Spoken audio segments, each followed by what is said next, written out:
T'as sûrement capté ce qui se passe avec Dieudo. Dieudo, le philosophe, ce mélange de Carlos et de Barracuda.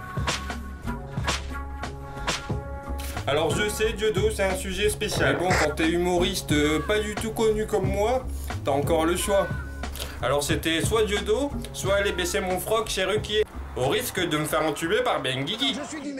Là par exemple, il se tape un jeune humoriste en direct. Vous soupçonnez les gens de racisme. Tu n'as pas le droit. J'ai rien soupçonné. Ça non.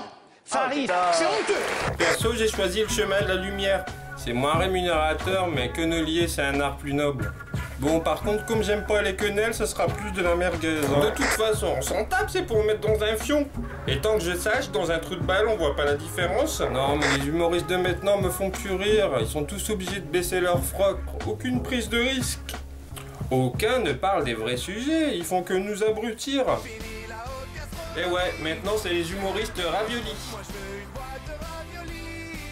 Moi, perso, je préfère les salopes. Pour moi, le seul vrai humoriste de notre époque qui ose prendre des risques et utiliser l'humour pour dénoncer ce système, c'est Dieudo. Bah déjà, quand j'ai vu que tout le monde voulait l'entuber mais que personne n'y arrivait, je me suis dit, ah, c'est lui le patron. Du coup, j'ai envoyé une lettre de motivation. Cher Dieudo, je suis apprenti quenelier reconverti dans la merguez et j'aimerais intégrer une équipe d'élite. Non mais Dieudo, il a révolutionné l'humour. Il n'y a que lui qui ose parler des vrais sujets. La quenelle, le fion. Bah par exemple, il faut adapter la quenelle à la taille du fion que t'as en face. Sinon ça n'a aucun sens. Du coup, en 10 ans, Dieudo c'est devenu le Henri Boucher de la quenelle. Le Benoît 1664 des humoristes. Le Jésus de l'humour. Au-dessus, c'est le soleil. Alors pourquoi censure-t-on ce qui est probablement le meilleur humoriste de France? Un seul sketch sur Israël et le sionisme en 2003, 22 procès, 10 ans qu'on le voit plus dans les médias, ça fait cher payer pour un sketch sur les gens du voyage. Après l'avoir diabolisé et lynché comme une merde, on le chasse des salles, on l'empêche de parler. Ferme-la, suppositoire de Satan. Censuré en 2012 alors que le type c'est quand même écrit en gros farce et attrape sur son front. Quelque part on nous prend pour des cons. Je sais pas si vous voyez un peu l'ampleur du problème. Or, la mairie de Paris a même essayé de lui enlever sa licence d'humoriste. Tu sais pourquoi les juifs étaient si nombreux à Auschwitz? Bah, parce que le repas il était gratuit. Quoi, mais c'est qu'une vanne. Calme-toi. Calme-toi. T'imagines que les médias ont tellement labouré le cerveau des gens que Dieudo s'est même fait agresser. Comique, ça devient un métier à risque. Hein. Bientôt, pour peu que tu sois d'humeur taquine, tu vas devoir te balader avec un flingue. Pourquoi les juifs ont un grand nez? Ben parce que l'air est gratuit. Je t'ai tué à ce coup-ci, salope. Quel crime a-t-il commis pour qu'on lui chie dessus comme ça? Les médias nous l'ont présenté comme raciste et pire, antisémite.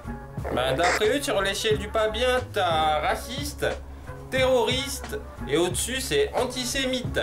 Le summum de la barbarie. Ben c'est du racisme mais spécialité juif. Et là c'est très grave car qui dit juif dit persécution ultime. La Shoah. Le pire dans l'antisémitisme c'est que tu peux l'attraper n'importe quand sans le savoir. Moi ça m'est arrivé, c'était au mois de décembre. Ouais. T'as des nausées, tu te sens des courbatures, t'es dans le bras droit. J'aurais dû me dire, il y a quelque chose. Il y a même un type qui a écrit un bouquin, Pourquoi Sarko va gagner en 2012, qui nous explique que si on vote pas Sarko, c'est de l'antisémitisme inconscient. Tu comptes voter pour qui, toi, aux prochaines élections? Ben, ne t'es pas, Mélenchon. Quoi? Mais t'es qu'une salope d'antisémite, toi. Et le problème, c'est bien ça, c'est pas Dieudo. C'est les médias qui mettent de l'antisémitisme partout, ça les arrange. Alors qu'il y a une majorité de juifs qui ait le pouvoir dans les grands médias et le showbiz, c'est pas le souci. Il y a bien une majorité d'arabes chez les épiciers, de curés chez les pédophiles. Le problème, c'est qu'ils nous prennent pour des... Depuis l'Inquisition, on n'avait jamais vu un tel acharnement sur un humoriste. Tout ça car il dénonce le sionisme et fait de l'humour sur le peuple élu. Alors je sais pas qui a élu ce peuple, mais c'est pas parce qu'on a le pouvoir qu'on doit pas avoir le sens de l'humour. Regardez Sarkozy, il a fini comique. Pour ceux qui doutaient encore, Dieudo est la preuve vivante qu'il existe un lobby sioniste dans les médias. Et qu'il a tapé dans les parties sensibles de ce lobby. Bah sinon il serait pas censuré alors qu'on s'arrache ses spectacles, faut pas être con. Finalement, voulant mettre une quenelle à Dieudo, ils se sont pris la barquette dans le cul. Règle numéro 1. Ne jamais tenter de foutre une quenelle à un maître quenelier. Alors attention aux amalgames, les juifs c'est comme partout, il y en a des bons et des mauvais, même en Israël.